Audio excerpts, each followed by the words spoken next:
allons à l'astrologie et abordons cette question délicate de l'astrologie individuelle et de l'astrologie que j'appellerais polyparamétrique. Le thème astral, si on n'y prête pas garde, nous encouragerait en quelque sorte à considérer l'astrologie comme comportant plusieurs paramètres. En l'occurrence, chaque planète correspondant à un paramètre spécifique, en quelque sorte. Mercure ceci, Vénus cela, Jupiter cela, la Lune ceci, Uranus cela. J'ai bien connu cela quand j'ai appris l'astrologie il y a une quarantaine d'années. Bon. Personnellement, je suis totalement opposé à cette conception de l'astrologie. D'abord parce que je considère que l'individu, c'est un mirage, en quelque sorte. Nous sommes tous, de toute façon, des êtres qui appartenons à des groupes, à des collectifs, même si nous pouvons appartenir à plusieurs groupes et à plusieurs collectifs, et on retombe dans la question des paramètres. Alors, encore faut-il déjà isoler chacun de ces paramètres. C'est ce que j'appelle la capacité de l'intelligence à séparer les choses, à les distinguer, à les discerner. Donc c'est déjà un travail en soi. Et en tout état de cause, l'idée d'une personne qui serait polyparamétrique, mais dont on n'arriverait pas à discerner les différentes composantes, serait la preuve d'un manque d'intelligence de la part de l'observateur. Et qui n'a pas le sens de la comparaison, parce que discerner, c'est aussi comparer. En disant, voilà, ben ça, il est différent de celui-là, parce qu'il a tel autre paramètre qui vient intervenir. Comme par exemple, entre un homme et une femme, il y a déjà le paramètre du féminin et du masculin qui vont intervenir. C'est une évidence. Et on peut le constater à la fois au niveau du signifiant, c'est-à-dire la femme et l'homme, anatomiquement, et à la fois dans sa façon de se comporter et de s'exprimer. Et les thèmes sur lesquels elle s'exprime, justement. Donc, pour moi, l'approche individuelle n'est pas du tout de l'ordre de l'astrologie. L'astrologie peut participer à une réflexion interdisciplinaire, transdisciplinaire, transparamétrique,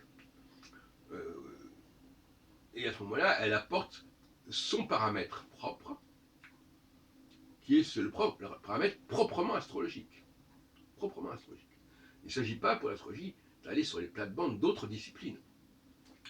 Or, la plupart des astrologues ne sont incapables de définir ce que pourrait être le paramètre astrologique proprement dit. Sinon, en disant que ce paramètre astrologique, il est forcément fourni par les astres. Bon, ça ne nous avance pas beaucoup. Le seul paramètre astrologique réel, c'est le paramètre cyclique, évidemment. Et c'est là que l'astrologie a son mot à dire, et uniquement là, mais c'est déjà stratégiquement une position tout à fait intéressante. Tout ce qui est astropsychologique, sans ce support cyclique, non, ça ne va pas.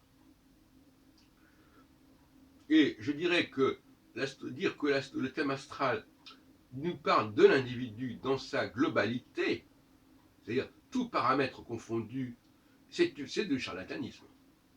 Disons les choses comme elles sont. C'est-à-dire le thème astral lui-même, quelque part, relève tel qu'il est pratiqué, multiplanétaire, multiparamétrique, et déjà du charlatanisme. Et nu fondamentalement à l'image de l'astrologie. Et non seulement à son image, mais à son intégration au sein des différentes disciplines relatives à l'être humain. Par exemple, un astrologue peut discuter avec un psychanalyste à condition qu'il ne commence pas à dire que le thème astral permet de mieux comprendre la structure psychique de la personne. Erreur qu'a commise Barbeau. En revanche, apporter un élément cyclique qui montre que le psychisme peut passer par des phases successives peut se révéler extrêmement précieux à la fois pour l'astrologue parce qu'il montre qu'il a quelque chose à dire d'intéressant, et à la fois pour évidemment pour ceux qui l'écoutent, les autres disciplines, qui voient qu'il apporte quelque chose en effet, qui vient compléter, heureusement, ce qui peut être obtenu par ailleurs, par d'autres approches. Donc l'astrologue qui sait tout, qui comprend tout, et l'individu qui est un tout ça c'est extrêmement suspect, et il faut que ce soit mis en question et dénoncé, que ce soit dénoncé aussi clairement que possible. Cette idée d'une astrologie polyparamétrique. Le thème astral est né en effet de problématiques pathologiques, n'est-ce pas, notamment par la médecine. Quand on voulait comprendre ce qui était la maladie de quelqu'un, l'état mental de quelqu'un, on pensait qu'il fallait, qu'on pouvait dresser son thème pour le savoir. C'était une période, comme vous le savez, où la médecine était en bien mauvaise posture, où elle n'était pas capable d'intervenir comme il fallait, qu'elle n'avait peut-être pas tous les moyens pour faire, mais aussi on sait très bien que le corps humain était quelque chose d'un peu sanctifié, un peu sacré, et qu'on ne pouvait pas l'aborder, d'où des pratiques médicales souterraines qui ont été très problématiques et qui ont fait que la recherche médicale a souvent été une recherche clandestine pendant un certain temps. Donc, que l'astrologie ait pu trouver sa voie dans une époque où la médecine était bloquée dans son mode d'expression et d'exploration, ça se conçoit. Ce n'est plus le cas aujourd'hui. Et de là, on comprend qu'à partir du XVIIIe siècle, la médecine se soit très bien passée de l'astrologie. Mais malheureusement, l'astrologie, elle, a continué à s'inservir du thème astral. C'est pour ça que paradoxalement, sur le plan épistémologique en tout cas, j'ai plus de sympathie pour les gens qui disent qu'ils sont de tel ou tel signe zodiacal. Moi-même, j'ai dirigé une collection chez Solar au début des années 80 sur le zodiaque. Une collection qui avait été lancée par Yvan. Et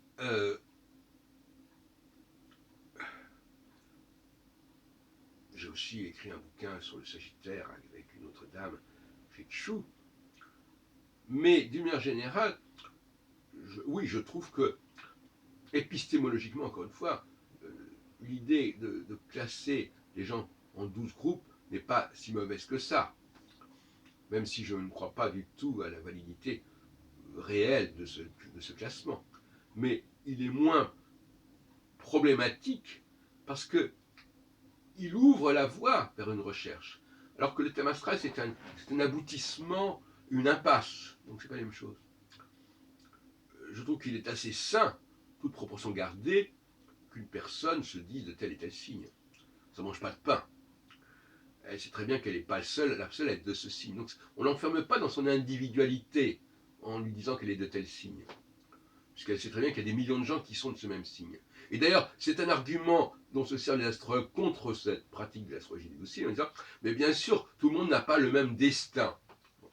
Alors, ils disent cela parce que l'astrologie des horoscopes ne se contente pas des 12 signes, elle dit aussi ce qui va se passer pour chacun de ces signes. Mais même là, sur ce plan-là, on ne peut pas absolument considérer qu'il est inconcevable que des phénomènes comparables puissent arriver à un groupe de personnes particulier. C'est pas aberrant. C'est pas du tout aberrant, en fait. Donc, encore une fois, comme voie de recherche, ça fait sens. Alors que le thème astral, c'est une impasse, comme je l'ai dit.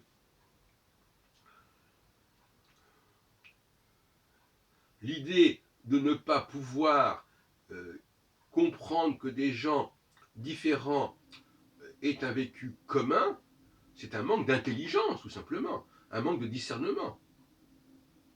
il suffit de décanter un peu les données pour s'apercevoir que nous ne sommes pas uniques dans notre façon de fonctionner.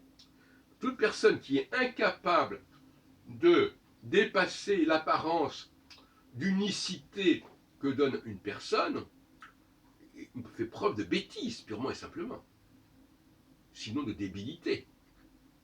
Il est évident que nous ne sommes pas uniques, ni dans notre psyché, ni dans notre évolution, ni dans notre fonctionnement, nous ne sommes pas uniques. Donc il n'y a aucune raison de nous parler d'un thème astral qui rendrait compte de notre unicité.